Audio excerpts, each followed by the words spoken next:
is a great pleasure to have again a very interesting panel discussion on tax administration and the implications for investors and the Greek diaspora, with excellent speakers. Some of them you have already known them from previous participation to our event. I don't want to take your time. I would like to give immediately the floor to Mr. George Mylonogiannis, who is moderating the panel discussion, thanking all of you for being with us today. Mr. Mylonogiannis? Thank you, Olga, for organizing the Capital Link 2025. It's an honor for us and a pleasure to be and being the moderator of such a prominent panel. The subject matter of the panel is of major importance, everybody understands that, because taxation is a matter of high priority for the government during the last decades. Not only because the fight against tax evasion is a top priority, but also because the relationship between taxpayers and the tax authorities is also at the top of the governmental agenda. I would also like to point out that the question of the correlation between taxation and investment is a very interesting topic of this panel, as well as the inclusion of the Greek diaspora, in the agenda of the tax policy makers. So the speakers are, I start from the lady, Mrs. Eftihia Pylarinou, who brings over 40 years of senior experience in major financial institutions in the US and in Greece.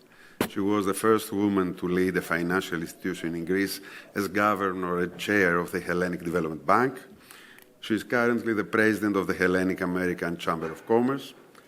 Mr. George Pitsilis, who is the governor of the Independent Authority for Public Revenues, and Mr. Spyros Kaminaris, who is partner and head of Tax EY. So I pass the floor to Mr. George Pitsilis. Thank you. Thank you, George. Thanks to Olga and Nikos for organizing this yearly, very lovely conference, which is for us a chance to meet and also do the stock taking of what we have done during the current year, what our plans are for the next year. It's my 10th year here, and I can tell you we have been discussing about how tax administration can contribute to an investor-friendly environment. At first glance, it may not sound apparent, but it is. If one sees all the ratings, he can understand why having a stable tax environment, having a tax administration that actually collects taxes in fairness and transparency and moves ahead in terms of fighting against tax evasion, but also bringing fairness to the system and assisting taxpayers with a series of digital solutions can play an important role in creating an investor-friendly environment. And I think that's what we have been doing in the past years. When we started in 2017, we had a VAT gap. This is a figure that all EU member states follow, an indicator. Our VAT gap was almost 30%. That means that practically we were losing €3 on every 10 euros that we should have collected. With a series of digital interventions, with the creation of a continuous transaction control system, which we call My Data in Greece, we managed to reduce this VAT gap to 13.7% for 2022, and with a further prospect for reduction that would, for 2024, reach below 10%. We expect the official report of the Commission to come in these days, but it's a significant progress, and I think this is recognized by everybody in Greece. It has given us room. It has given the government room for tax cuts, for simplifications, for removal of distortions in the tax systems. Only in the last year, our efforts for combating tax evasion have brought an additional result of 2 billion euros. And prospects for 2025 are also, I would say, quite positive. We expect another 2 billion euros of excess in revenue. It's not all of it. It's not tax evasion, but it's an important part. So we continue in this, let's just say, path of digitalizing the monitoring of transactions. We will fully adopt electronic invoicing by the end of 2026 or September of 2026. So all businesses must have either a third-party electronic invoicing provider or use our freeware, which is there for a few years now, and it also works on an app and helps smaller businesses to issue their invoices. In the area of taxpayer service, we have introduced a very efficient call center. We had a very big issue of dropout calls and waiting for 40 or 50 minutes. Now we have reduced this time to 12 seconds. So taxpayers can reach our new number and talk with our agents. In 12 seconds, someone will pick up the phone.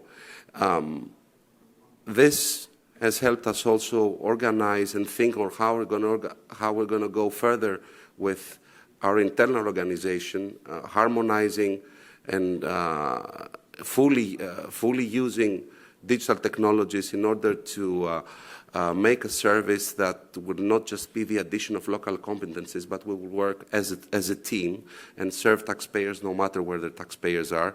This is also one of the reasons why we are here today. We're organizing on Wednesday a meeting with Greek diaspora. We have a workshop in order to explain to them how we do taxes in Greece, and if they have obligations, how we can serve them from here. Last phrase, because time is of essence. An area that we're investing right now that is very important is customs.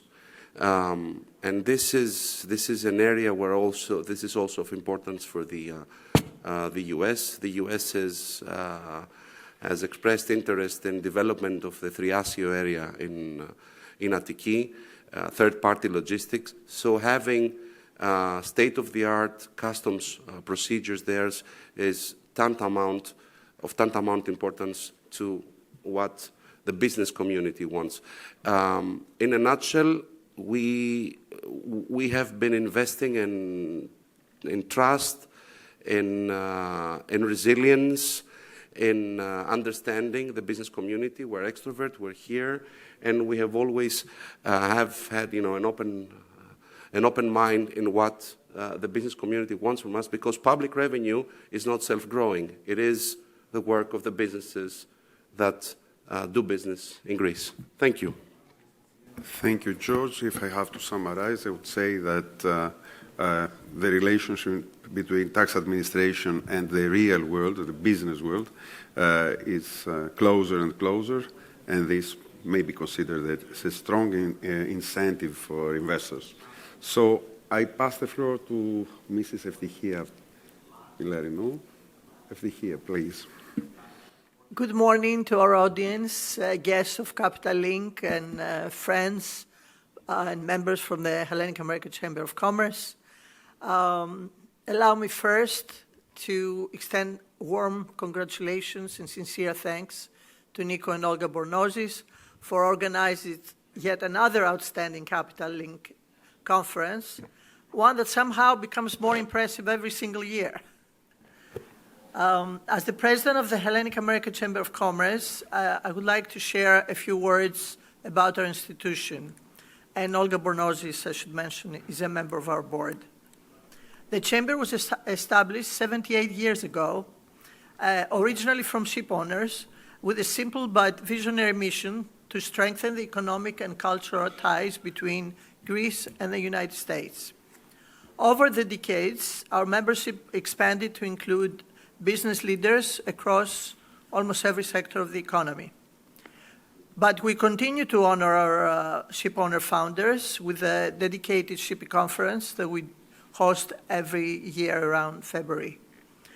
And although many of our events focus on supporting trade and commerce and getting up to date on innovation and AI, that they are presently affecting our business very much, we devote equal time to informing our members and friends here in the United States about Greek laws and policies and opportunities for investments that affect our lives, whether these involve tax obligations, investment prospects, or career pathways. To do this effectively, we bring together industry experts, policymakers, and government officials to talk to us about various subjects affecting diaspora issues, and we work closely with the Consulate General of Greece. Allow me to express our gratitude to Consul General Eftihia for her exceptional cooperation and support. On the cultural side of our mission, we host our annual gala that honors a person of the year, and we have organized successful film festivals celebrating Greek creativity and heritage. Now, turning to today's subject, I want to highlight the profound transformation taking place in Greece's tax administration, as Mr. Pitsilis described before, an evolution rooted in clarity, in transparency, and predictability. They are the foundation of an attractive investment environment, and equally important, the basis for renewing trust with the great diaspora around the world. Recent reforms, many of which, like I said, were mentioned by Mr. Pitsilis, have significantly strengthened Greece's competitiveness.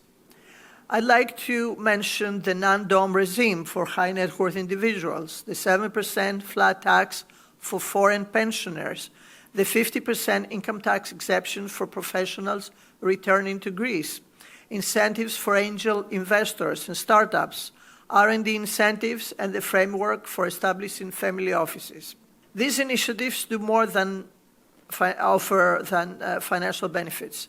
They represent a thoughtful effort to reconnect with Greeks abroad, many of whom have faced long-standing challenges involving double taxation, property issues, inheritance complications, and confusion over tax residency. So the modernization of the Independent Authority of Public Revenue, the expansion of My Data digital platform, and the digitization of property and tax services mark a major turning point. Because our time today is limited, I am pleased to share that on Wednesday, our chamber, together with the Greek Consulate, has organized a 2-hour workshop with Mr. Pitsilis and his team to answer all the questions that members of diaspora will come and raise. But the conversation today must extend beyond taxation. Engagement with the diaspora touches many ministries and many aspects of life. And this leads me to a broader concern. Although there's abundance of information available online from various ministries, consulates, agencies, and independent platforms, there is no centralized place where a member of the diaspora can find all essential guidance in one place. And I will not waste time mentioning some of these questions. If you have a newborn, how do we register a newborn?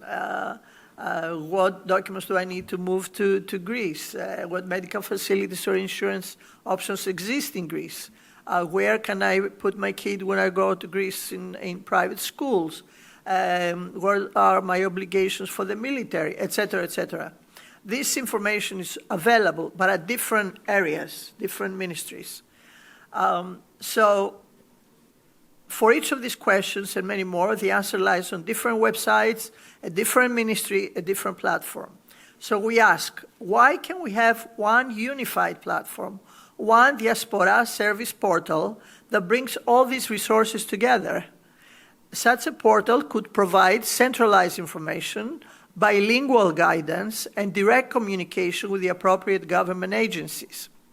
And to strengthen this function, we propose operating a Diaspora liaison office within each ministry, someone responsible for resolving issues efficiently and ensuring the concerns of global Greeks reach the right decision makers. Moreover, strengthening communication between Greek ministries and Diaspora communities must become a priority. We envision a Diaspora advisory board composed of leading organizations such as our chamber to engage regularly with the Greek government on key policy matters. Because the truth is simple, ongoing dialogue is essential. Only through consistent interaction can we ensure that Diaspora-focused policies truly meet the needs of global Greeks and support Greece's long-term growth. Ladies and gentlemen, we stand at an important moment. Greece has made meaningful strides, and the Diaspora wants to engage, to invest, to contribute, and reconnect. Let's continue building the bridges that bring us closer through transparency, partnership, and shared vision. Thank you. I have to say, I heard from Eftihia two topics, two terms. The one was predictability, and the second, digitalization.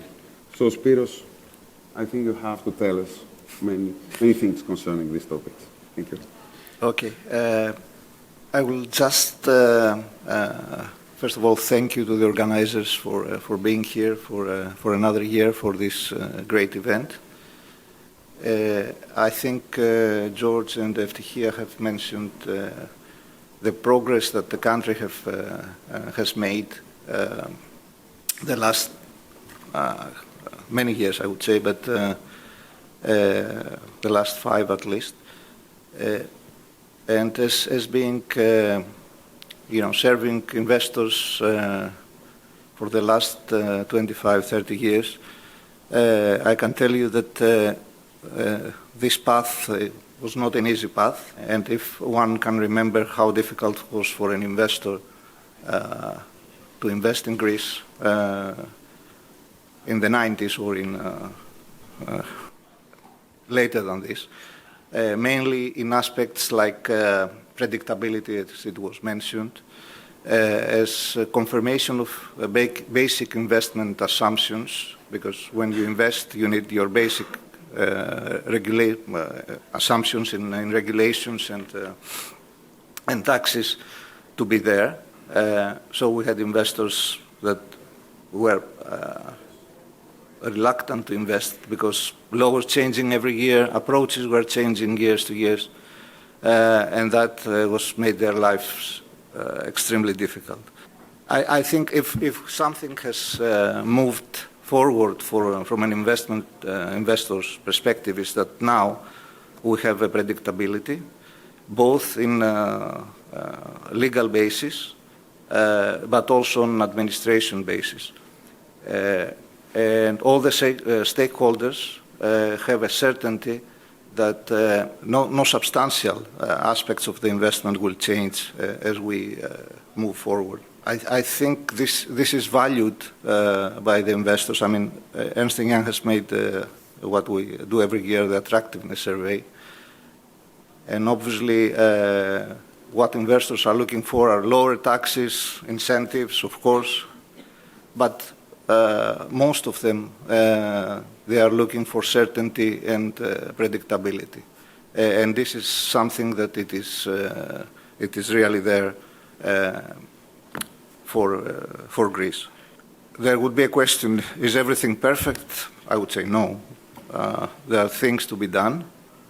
I think the government and public revenue authorities are working on that. I would mention the rulings case, where you can have your case being examined before your investment and have a certainty on how this will be dealt with from a tax perspective. And I think this is an important milestone to this predictability perspective. But also there could be other aspects like less complication on the legislation, but also less complication on the administration. Probably with AI and with improving the level of public revenue and public authorities personnel in terms of digitalization and client-facing experience will help to that. Final point from my side, in terms of digitalization and its effect in the Greek market and economy. George mentioned about the macroeconomic effect, which brought a significant result. I would mention another effect, which is the macroeconomic stability has resulted also to the stability of the legal base. And this is also helping the investors. And finally, investors would like to play a fair game. When they invest their money in a market, they would like to know that their competition is playing with the same rules and the same basis. I think this has been achieved with the digitalization and the reforms of the last years. So we expect George even more. Thank you, Spyros. It's very important from a legal point of view, from a real business point of view, predictability, a major issue, and we are happy to hear that we understand that we are moving towards this goal. So where is Olga to congratulate us for keeping the time? We have a couple of minutes, so we could answer one question, if there is a question from the floor. If there are no questions from the floor, I will ask a question, and I will address the question to Mr. Pitsilis. So, George, is there a correlation between the grading of the country, we hear B+, B minus, all this kind of thing, and the improvement of the tax administration, the modernization of the tax administration? You would think not so much, but I was quite surprised. I think it was March 2025, this year, actually. It was just a few days after the new Minister of Finance had arrived, Diakopoulos, and we were reading together, I think it was Moody's that put us to the investment grade. And one of the main reasons why was actually because we managed to tackle tax evasion. We managed to bring an extra 2 billion euros of revenue. And to sum up, trust, credibility, predictability are very important in giving, giving confidence to investors that they're coming to a country where rules are actually applied. I'm not saying that we have resolved the issue of tax evasion, but to a certain extent, I think we have changed in a country that was traditional perception that people were paying their taxes as they should. We have changed the rules of the game, and we will continue to do so because we also want to protect, healthy competition, the businesses that actually strive to prosper, and when there is a situation of tax evasion, they feel that they're not, playing with the same rules as the others. It is very important, and I'm very proud to say that our continuous transaction control system is one of the most modern ones and the most holistic ones around the world. To give you a figure, we are currently reaching, since 2020, 5 trillion euros of transactions recorded in our digital systems. You can imagine how much business BI or AI also that is coming capacity, this can give us in actually detecting tax evasion and tax fraud in real time. And we are putting all our effort to this end currently. Very happy to hear that. Thank you. Thank you for attending this panel. And I think it's over. Thank you. Thank you very much.